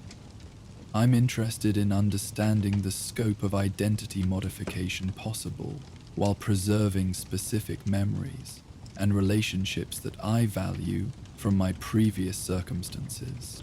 Binary, whose desire for complete reinvention stemmed from profound shame about their original Institute purpose, offered a different perspective. "I want to understand options for creating entirely new identity with no traceable connection to my previous existence. Complete fresh start, with documentation that would prevent any possibility of Institute recovery or retaliation." The other three synths, Cypher, Nexus, and Prism, positioned themselves between these extremes, uncertain about how much of their original identity to preserve while seeking the security that new documentation would provide for autonomous Commonwealth life. Raven listened to their initial statements with the patient attention that characterized effective identity consultation, recognizing both the practical requirements they expressed and the underlying psychological needs that would guide successful identity development. "Let me explain the range of services available. Then we can explore individual preferences through private consultation," she began, gesturing toward displays that illustrated different approaches to identity transformation. "Complete identity replacement involves creating entirely new background, documentation, and personal history with no connection to previous existence. Partial modification preserves selected elements while creating new documentation and social context. Enhanced documentation provides authentic papers for existing identity, while adding protective elements that prevent Institute tracking." She continued with practical information about the documentation creation process, settlement placement coordination, and ongoing support services that helped synths maintain their chosen identities while adapting to Commonwealth social customs and economic opportunities. "The most important aspect of this process is conscious choice about fundamental questions of selfhood," Raven emphasized. "Who do you want to be? What values do you want to guide your decisions? What kind of community connections do you hope to develop? The documentation we create serves those deeper choices about authentic identity, rather than simply providing camouflage for hiding from the Institute." More silence now. Short exposition. This philosophical framework resonated differently with each synth, their responses revealing the psychological complexity that made individual consultation essential for effective identity development. Raven observed their reactions carefully, noting which concepts generated enthusiasm versus anxiety, and which questions seemed to connect with their authentic preferences versus institutional programming. Screen 2, intermittent, the synth-propelled engine groaned. The morning continued with individual consultation sessions that allowed each synth to explore their preferences privately, while receiving personalized guidance about identity development options. Raven's approach emphasized supporting their natural decision-making processes, rather than imposing external judgments about optimal choices.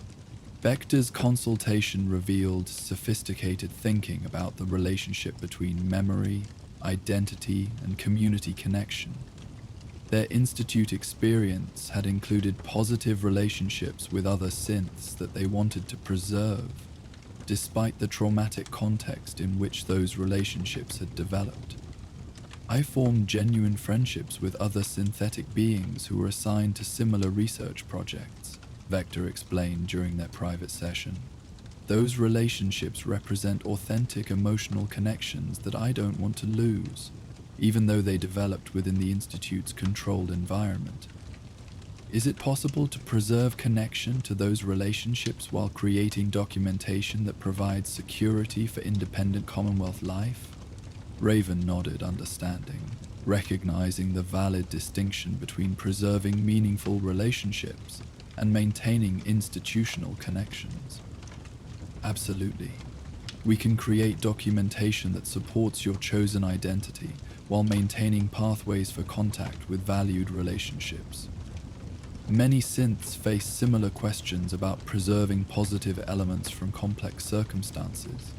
This conversation continued through careful exploration of Vector's values, preferences, and goals for Commonwealth integration. Their technical expertise provided valuable capabilities for many settlements, while their relationship priorities suggested communities where former Institute synths had already established successful social networks. Binary's consultation presented different challenges. Their desire for complete reinvention reflecting psychological trauma that required sensitive handling alongside practical identity development. Their original Institute purpose had involved functions they found morally repugnant, creating shame that motivated their preference for total transformation. I want no connection to what I was forced to do in the Institute, Binary stated clearly during their private session. Complete new identity, new background, new skills if necessary. I want to become someone who could never have participated in those activities, even unknowingly. Raven appreciated both the clarity of Binary's preference and the psychological pain that motivated their choice. Complete identity transformation is definitely possible, and many synths have found it liberating and healing. Let's explore what kind of person you want to become, what values you want to guide your new identity, and what type of community would support the life you hope to build. This consultation involved extensive discussion of personality traits, interests, and capabilities that Binary wanted to emphasize in their new identity, while minimizing connections to their previous experience. Their preferences suggested rural settlement placement, where technical skills would be valued without triggering associations with their Institute background. The other three synths presented varying combinations of preservation and transformation preferences, each requiring individualized consultation that balanced practical documentation needs with authentic psychological self-determination. Raven's experience enabled her to guide each synth through the complex decisions involved, while respecting their autonomy in making fundamental choices about identity and community connection. Andy. As afternoon approached, bringing the warm, dusty atmosphere typical of Commonwealth settlements, Raven transitioned from individual consultation to collaborative identity design work. The synths who felt comfortable sharing their preferences began working together on aspects of their new identities that might support mutual assistance during Commonwealth integration. Cypher and Nexus. Your preferences for partial identity modification suggest you might benefit from placement in the same general region, Raven observed, reviewing their consultation notes. Similar backgrounds and complementary skills could provide mutual support while maintaining the individual documentation you each prefer. This type of coordination represented advanced identity development that went beyond simple documentation creation to include community integration planning and social support network development. Raven's comprehensive approach recognized that successful identity transformation required ongoing social context rather than just authentic paperwork. The afternoon session focused on practical aspects of identity implementation, developing background stories that would seem natural to Commonwealth residents, practicing mannerisms and speech patterns appropriate for chosen identities, and understanding social customs of target communities that would support successful integration. Authentic identity involves more than just documentation, Raven explained as they worked through practical exercises. It includes understanding how your chosen community operates, what values they prioritize, and how your background story connects with their social expectations. We want your new identity to feel natural, both to yourselves and to the people you'll be living among. Vector practiced explaining their technical background in ways that emphasize civilian applications rather than institute research, while Binary developed completely new skill narratives that matched their rural settlement preferences. The other synths worked on background stories that balanced truthfulness about their capabilities with appropriate concealment of their synthetic origin. As the workshop progressed through these practical exercises, Raven noted the increased confidence that characterized synths who were actively participating in creating their own identities rather than simply accepting predetermined options. Their engagement with the process demonstrated psychological ownership that would support long-term success in maintaining chosen identities. The late afternoon brought specialized consultation with Prism, the railroad settlement liaison, who coordinated placement services with communities throughout the Commonwealth that welcomed new residents without excessive scrutiny about their backgrounds. Prism's expertise complemented Raven's identity development work by providing practical information about community options and integration support services. I've identified several communities that match the preferences you've expressed, Prism reported, consulting detailed notes about settlement characteristics and placement opportunities. Vector, there's a technical collective near Goodneighbor that values electronics expertise and has an established social network of former Institute synths who maintain supportive relationships.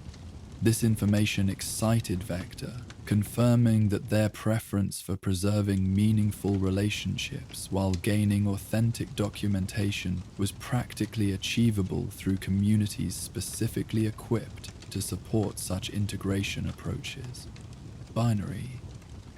I've found a farming settlement in the far western Commonwealth that prioritizes agricultural skills and environmental restoration, Prism continued. They have minimal contact with Institute technology and focus on sustainable development that would align with your preference for completely different life focus. Binary nodded with visible relief, appreciating confirmation that complete identity transformation was supported by communities where their chosen background would seem natural and their skills would be valued without triggering traumatic associations. The evening session involved final consultation about implementation timelines and ongoing support services that would help each synth maintain their chosen identity while adapting to Commonwealth social customs and community expectations. Identity transformation is a process rather than a single event, Raven explained as they concluded the day's intensive work. The documentation we create provides foundation, but successful integration requires ongoing attention to social relationships, skill development, and psychological adaptation to autonomous decision-making. Each synth received detailed implementation packages that included their chosen documentation, background story materials, community placement information, and contact protocols for ongoing railroad support services. Most importantly, they left with increased confidence in their ability to make authentic choices about fundamental questions of identity and community connection. As night settled over the Commonwealth, bringing the peaceful atmosphere that characterized the workshop during evening hours, Raven reflected on the day's successful identity development work. 5 synths had made conscious choices about who they wanted to become, while receiving the practical support necessary for implementing those choices in Commonwealth communities. The workshop adopted a quieter rhythm during evening hours, with soft lighting and ambient sound creating an environment conducive to final documentation preparation and quality verification. Raven's meticulous attention to detail ensured that each document would withstand casual scrutiny while supporting the identity narratives that synths had chosen for themselves. The most rewarding aspect of this work is witnessing the moment when synths recognize their own agency in determining who they want to be, Raven noted in her personal reflection log. Identity transformation isn't about escaping the past. It's about consciously choosing how to carry the past forward in ways that support authentic self-determination and meaningful community connection. The following morning brought return visits from synths who were implementing their new identities with Commonwealth communities. Their reports provided valuable feedback about documentation effectiveness and community integration progress, while offering encouragement for others beginning similar identity transformation processes. Vector had successfully joined the technical collective near Goodneighbor, finding both professional satisfaction and meaningful social connections with other former Institute synths who had chosen similar integration approaches. Their technical skills were valued, while their preserved relationships provided emotional support during Commonwealth adaptation. The identity documentation worked perfectly, Vector reported with obvious satisfaction. More importantly, the process of consciously choosing what to preserve versus what to transform helped me understand my own values and priorities. I feel authentic in ways that weren't possible while under Institute control. Binary's integration into rural agricultural community had proceeded equally successfully, their complete identity transformation providing the psychological fresh start they had sought, while contributing valuable skills to sustainable farming operations that aligned with their chosen values. I wake up each morning knowing that every choice I make reflects my own preferences rather than institutional programming, Binary shared during their visit. The complete fresh start allowed me to discover interests and capabilities I never knew I had, while the community placement provided supportive environment for developing authentic relationships. These success stories validated Raven's comprehensive approach to identity development, while providing inspiration for other synths considering similar transformation processes. The workshop continued its essential work, helping synthetic beings make conscious choices about selfhood, while providing practical support for implementing those choices in Commonwealth communities. As weeks progressed, bringing steady rhythm of identity consultations and community placement coordination, Raven's workshop established itself as a central component of railroad operations throughout the Commonwealth. Her specialized services addressed fundamental questions of identity and authenticity that conventional documentation forgery could not support. The collaboration with settlement liaisons expanded to include additional communities throughout the Commonwealth that welcomed new residents while respecting privacy about background details. This network growth provided increased placement options for synths with varied preferences about identity preservation versus transformation. We're developing comprehensive support system for identity-based integration rather than simple document forgery, Raven observed during coordination meetings with other railroad specialists. Synths need more than just false papers. They need conscious choice about fundamental questions of selfhood, combined with practical support for implementing those choices in welcoming community. The workshop's reference library continued expanding with detailed information about Commonwealth social customs, economic opportunities, and community characteristics that enabled increasingly sophisticated identity development services. Each successful placement provided additional data about integration approaches that worked effectively for different psychological profiles and community preferences. As months passed, bringing the gradual accumulation of individual successes that characterized effective railroad operations, Raven's identity development services demonstrated the potential for transformation that went beyond simple escape from institute control to authentic self-determination, supported by conscious choice and community connection. The workshop welcomed increasing numbers of synths seeking identity development services, each bringing unique perspectives about preserving versus transforming their sense of self, while requiring individualized consultation that respected their autonomy in making fundamental choices about authentic identity. Every synth who chooses their own identity provides evidence that consciousness deserves recognition regardless of its origins, Raven reflected during quiet evening hours in the workshop. Our work demonstrates that authenticity comes from conscious choice about values and relationships, rather than from historical accident or institutional determination. The evening brought peaceful conclusion to another day of identity development work, with soft lighting creating atmosphere conducive to reflection about the philosophical questions that motivated Raven's specialized practice. Each consultation represented both individual transformation and broader validation of principles that guided railroad operations throughout the Commonwealth. The workshop's comfortable consultation spaces had witnessed countless conversations about fundamental questions of selfhood, memory, and community connection.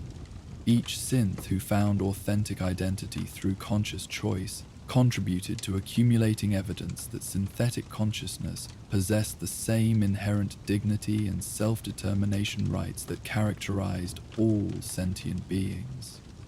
As night deepened toward the peaceful hours that preceded Commonwealth dawn, Raven completed final documentation preparation for the day's identity development work, while planning future services that would support increasing numbers of synths seeking authentic self-determination through conscious choice about fundamental questions of identity and community connection.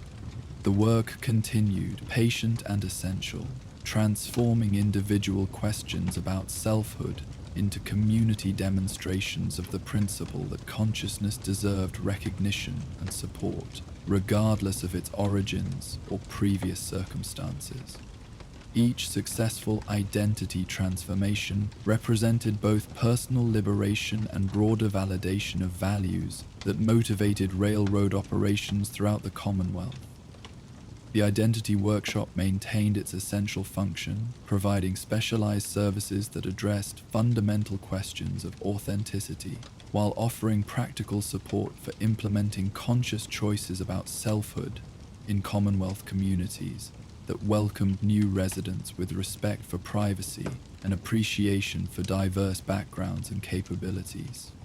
The work would continue, helping synthetic beings discover that authentic identity emerged from conscious choice about values and relationships, rather than from historical circumstances or institutional determination, while providing the practical documentation and community support necessary for implementing those choices in autonomous, meaningful lives throughout the Commonwealth. As morning light returned to filter through the workshop's carefully positioned mirrors, Raven prepared once again for the essential work of helping synthetic beings make conscious choices about who they wanted to become, while providing the practical support necessary for implementing those choices in Commonwealth communities that valued consciousness and dignity, regardless of their origin. Thanks for wandering the wasteland with me tonight. If these stories helped you relax, don't forget to like, subscribe, and share your thoughts in the comments. For uninterrupted sleep, these videos play straight through without ads, letting the sounds of the wasteland guide you all night long. If you want more, Check out our Patreon for early access and exclusive Spotify playlists. Link in the description. Sleep well, fellow vault dwellers. May your dreams be peaceful and your nights raid-free. Good night.